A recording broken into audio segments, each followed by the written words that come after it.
But in his own purport in the Bhagavad Gita, which is written long ago, printed in 72 or so, Prabhupada wrote in the 6th chapter is talking about yoga brushed.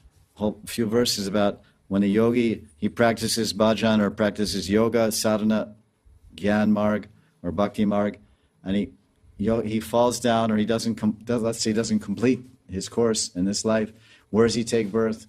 This is Shinye Punya. He goes to higher planets. He goes to Chandraloka. He's born in devotee family. He's born Suchinam Shrimatam Gehe Yoga Brashta Vijayate. Suchinam Shrimatam Gehe Yoga Brashta Vijayate. Jayate means birth. Yoga Brush means break. So Suchinam Shrimatam Gehe. So he gets some selections here.